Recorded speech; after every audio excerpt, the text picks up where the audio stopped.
Bonjour à tous, j'espère que vous allez bien. Nous nous retrouvons pour décrypter le futur adversaire des Girondins. Et cette fois-ci, c'est pour vendredi et c'est pour aller à l'OGC Nice. L'OGC Nice qui, la saison dernière, sont arrivés 7e du classement avec 56 points, 15 matchs gagnés, 11 matchs nuls et 12 défaites, 30 buts marqués pour 35 encaissés. Deux joueurs ont été meilleurs buteurs, Youssef Attal et Alan Saint-Maximin, 6 buts chacun. Au niveau des arrivées, la plus grande a été celle de Kasper Dolberg, le jeune joueur de 22 ans, le Danois, 20,5 millions d'euros. À 21 ans est arrivé au club Alexis Claude Maurice de Lorient, 13 millions d'euros. À 20 ans, Stanley Nsoki est arrivé pour 12 millions d'euros. 20 ans, Hicham Boudaoui, l'Algérien, qui vient pour 4 millions d'euros. Adamounas, 22 ans, prêté par Naples, un prêt de 2,5 millions. Et le jeune Kefren Thuram, gratuit, est venu de Monaco. Voilà pour les arrivées. Du côté des départs, le plus grand départ, c'est Alan Saint-Maximin qui est parti pour Newcastle pour 18 millions d'euros. Romain Perrault est parti pour 2 millions d'euros à Brest. Olivier Boscagli, 2 millions d'euros au PSV Eindhoven. Vincent Marcel, 100 000 euros à Guimarães. Moïse Hassen, le gardien tunisien, libre au Cercle de Bruges. Mickaël Le Bihan est parti gratuit à Auxerre. Mohamed Lamine Diaby, gratuit au Paris Football Club. Jean-Victor Makango a été prêté à Toulouse et Issane Sako a été prêté à Troyes. Voilà pour le mercato. La moyenne d'âge de cet effectif est très jeune, moyenne d'âge de 23 ans simplement. J'ai remarqué qu'il y a un seul joueur au-dessus de 30 ans, c'est Dante, le capitaine brésilien, qui a 36 ans. Tous les autres ont moins de 30 ans, c'est assez exceptionnel dans ce club. Entraîné, je vous répète, par Patrick Vieira. Évidemment, la saison actuelle de l'OGC Nice, 13e actuellement, 16 points, 5 gagnés, 1 match nul, 6 défaites, 15 buts marqués, 18 encaissés, donc moins de 3. Au niveau des matchs à domicile, ils sont 11e au classement des équipes à domicile, 6 matchs joués, 3 matchs gagnés, 1 match nul et 2 défaites, 9 buts marqués, 9 buts encaissés, donc 0 au niveau de la différence. Les 2 défaites ont été face au Paris Saint-Germain, 4 buts à 1 à domicile avec 2 cartons rouges pour leur part.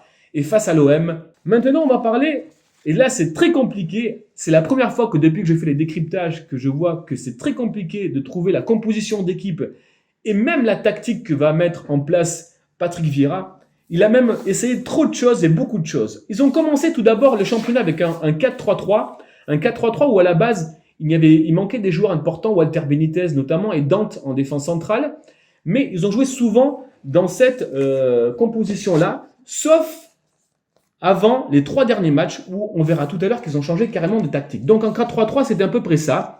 Benitez dans les buts, qui fait une très bonne saison, c'est un des meilleurs joueurs du club. Benitez, c'est le premier gardien au classement qui fait le plus d'arrêts. Alors c'est bien ou pas bien, on ne sait pas, puisqu'en contrepartie, c'est le 3e gardien qui prend le plus de buts. Donc beaucoup de travail pour l'équipe de Nice. À droite, je vous ai mis le latéral droit Patrick Burner. À latéral gauche, le joueur qui vaut 18 millions d'euros maintenant, Malang Sarr, qui est le 2e joueur de Ligue 1 en termes d'interception. En défense centrale, je vous ai mis Christophe Herrel, avec donc le capitaine de 36 ans brésilien, Dante, 6e du classement de Ligue 1 en passe précise, 91% de passe précise. En 4-3-3, donc 3 milieux de terrain, je vous ai mis Adrien Tamez à droite, Pierre Lesmelou à gauche, que l'on connaît vraiment puisqu'il est de la région. Pierre Lesmelou qui est déjà 2 passes décisives. Milieu de terrain, l'homme fort. Alors là, je ne vous l'ai pas très bien marqué, c'est un peu gribouillis, mais c'est William Cyprien. Il est très fort. C'est le numéro 1 au niveau des stats côté niçois. Il est 26e au classement des joueurs de Ligue 1 pour l'instant au niveau des notes. Il vaut 18 millions d'euros, 4 buts marqués, 2 passes décisives déjà. Et le 14e en passe précise, William Cyprien. C'est le meilleur buteur du club pour l'instant, même si je pense qu'il y a eu des pénaltys entre-temps. Et je vous ai mis 3 joueurs donc devant en 4-3-3. Je vous ai mis à droite Adamounas qui revient de blessure. Est-ce qu'il sera titulaire? On verra bien. À gauche, c'est la pépite du club, Youssef Attal. 25 millions d'euros il vaut. Il a déjà 2 passes décisives. Il est premier au classement des dribbleurs de Ligue 1. Premier.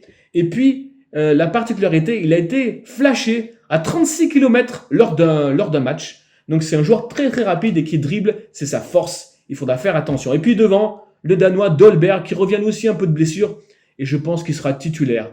Alors, je vous ai mis aussi de côté quoi? Énormément de joueurs. Pourquoi? Parce que tous ces joueurs ont été utilisés.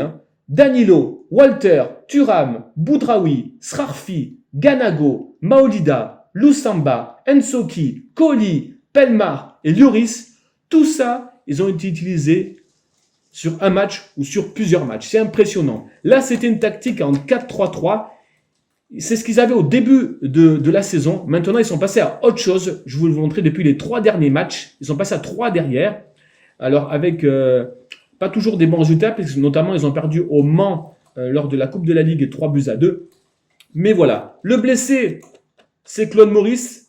Voilà, le joueur qui vient de Lorient. Il ne sera pas contre nous vendredi. Donc, je vais vous montrer maintenant l'autre tactique qui est prise en ce moment avec notamment 3 joueurs derrière. Alors, c'est pareil. Là, je vous ai mis la tactique, mais ça peut avoir des joueurs différents. Sauf pour Benitez, qui sera vivant dans les buts.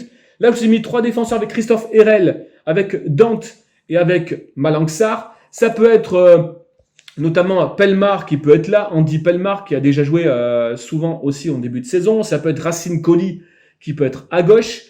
Devant la défense, là, je vous ai mis William Cyprien. Alors, William Cyprien peut être aussi là, en 3-5-2. Là, je vous ai mis en 3-1-4-2. Ça peut être en 3-5-2. William Cyprien, indétrônable. Là, je vous ai mis donc Adamounas à droite et Youssef Attal à gauche. Là, je vous ai mis Pierre Lesmelou au milieu de terrain avec Danilo. Alors, ça peut être d'autres joueurs. Ça peut être Lusamba, notamment, au milieu de terrain. Ça peut énormément tourner. Et puis, devant, je vous ai mis 2 attaquants. C'est Dolberg, donc le Danois, qui va revenir. Alors, est-ce qu'il sera titulaire? Je pense qu'il sera titulaire, mais c'est pas sûr à 100%, il revient de blessure. Et puis Ganago, pourquoi Ganago? Parce que Ganago, depuis un certain temps, depuis qu'il joue à 2 attaquants, ben c'est lui qui est souvent titulaire en pointe. Voilà. Alors, autrement, qu'est-ce qu'on peut dire sur ça? On peut dire que ça peut être vraiment ça peut être vraiment un gloubi-boulga, cette équipe. Alors, franchement, depuis le début que je fais les décryptages, c'est parti dans tous les sens. On passe de 4-3-3 avec énormément de joueurs utilisés. On passe à cette composition-là. On ne sait même pas qui jouera vraiment titulaire ou pas. Il y a des joueurs qui seront peut-être pas encore en forme pour être titulaires, pour Adamounas, Dolberg, voilà, notamment. Mais franchement, ils se cherchent, les Niçois. Ils se sont partis en 4-3-3 et ils sont revenus maintenant avec ça, cette tactique-là. On va voir s'ils vont revenir à ça en 4-3-3 ou ils se vont partir à ça. Bref, c'est un peu l'inconnu avec cette équipe.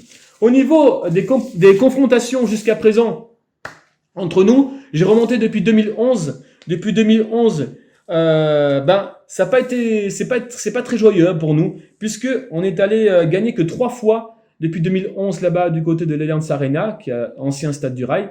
Et puis, on a perdu 5 fois. Depuis 2011, il n'y a pas eu de match nul. Notre dernière victoire, c'était en 2014. Victoire 3-1 avec un but de Diabaté sur penalty, de Maurice Bellet et de Sertic. Et puis, voilà. Depuis, on n'a plus remporté de victoire. Je vous rappelle aussi qu'en 2015, on avait pris un 6-1 là-bas. Je ne sais pas si vous vous en souvenez, sous l'ère Sagnol, avec un doublé de Ben Arfa. Et même Alexandre Mendy avait marqué contre nous. À l'époque, il y avait déjà Maxime Pounjé et Pablo titulaire. Alors attention, la saison dernière, donc c'était sous l'ère encore Ricardo, on a perdu 1-0 là-bas à Nice avec un but de Saint-Maximin sur penalty.